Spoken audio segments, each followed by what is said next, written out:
Teman-teman, di video kali ini saya akan membahas lagi tentang kelanjutan dari roadmap ya, roadmap mainnet, penjelasan terakhir tentang roadmap mainnet.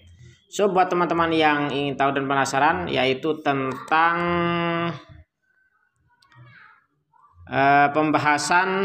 pembatasan di jaringan tertutup dan juga nanti periode jaringan terbuka.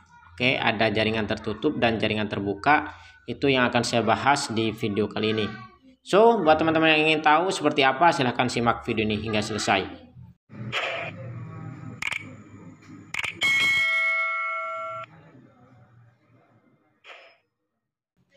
Assalamualaikum warahmatullahi wabarakatuh. Baik sahabatku semua, gimana kabarnya? Semoga pada sehat dan semangat. Oke, langsung aja ya.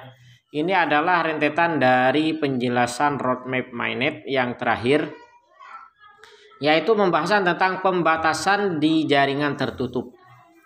Meskipun transaksi antar aplikasi Pi dan Pioneer serta transaksi Pioneer to Pioneer diperbolehkan dalam jaringan Pi, jaringan tertutup akan menerapkan batasan seperti yang tercantum di bawah ini. Pembatasan ini pada tahap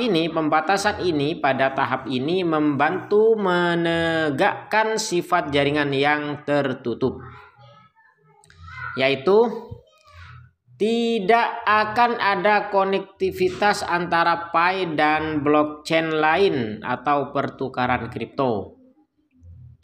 Mainnet hanya dapat diakses melalui aplikasi Pi Wallet dan Pi di Pi Browser. Blockchain mainnet akan dapat diakses oleh komputer manapun di internet, tetapi hanya melalui firewall untuk menegakkan aturan di atas. Hanya akan ada core team nodes di mainnet untuk memastikan bahwa firewall selalu ada. Jaringan tertutup akan mendukung kegiatan ekonomi dan pertumbuhan ekosistem Pi. Dengan demikian, transaksi Pioneer to Pioneer dapat dilakukan melalui Pi lewat Pi Wallet karena perintis KYC akan dapat menggunakan Pi Wallet untuk bertransaksi di Pi.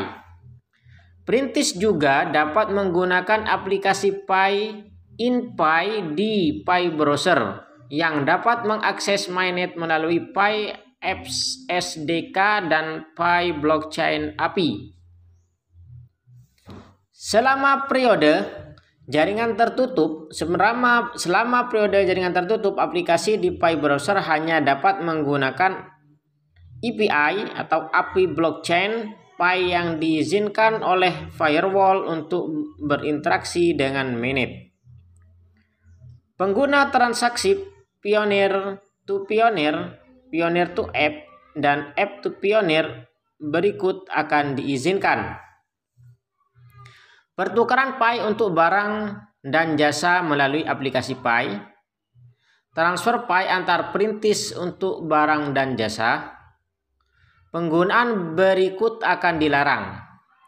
Pertukaran Pi untuk mata uang fiat. Pertukaran Pi untuk cryptocurrency lainnya. Transfer untuk Pi untuk janji fiat atau mata uang kripto lainnya di masa mendatang.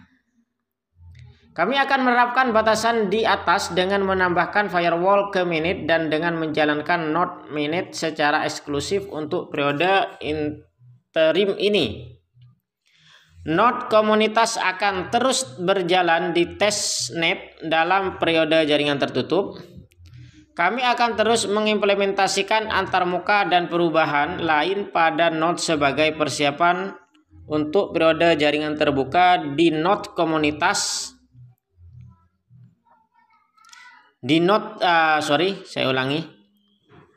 Kami akan terus mengimplementasikan antarmuka dan perubahan lain pada node sebagai persiapan untuk periode jaringan terbuka, di mana node komunitas dapat berjalan di mainnet. Pembatasan jaringan untuk tetap tertutup akan dilonggarkan saat mencapai periode berikutnya atau jaringan terbuka. Nah, sekarang jaringan terbuka itu kapan? Periode jaringan terbuka bergantung pada kematangan ekonomi jaringan tertutup dan kemajuan KYC.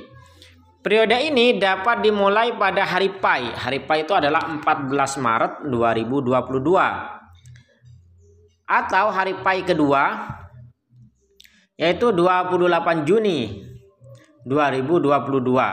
Atau setelahnya. Periode jadi paling cepat itu Maret, bisa Juni, atau bisa lagi mundur lagi ya, seperti itu. Periode jaringan terbuka berarti bahwa firewall dalam periode jaringan tertutup akan dihapus, memungkinkan konektivitas eksternal apapun, misalnya ke jaringan lain, dompet, dan siapapun yang ingin terhubung ke PyManet. Panggilan API tidak akan di firewall, dan di Pioneer akan dapat menjalankan PyNode dan lainnya API mereka sendiri. Perintis akan memiliki konektivitas dengan blockchain lainnya. Node komunitas juga dapat menjalankan mainnet. Oke teman-teman, itulah roadmap penjelasan terakhir dari mainnet Pi Network. Semoga bermanfaat. See you in the next time, and the last I say, Assalamualaikum warahmatullahi wabarakatuh. Salam sukses dan semangat.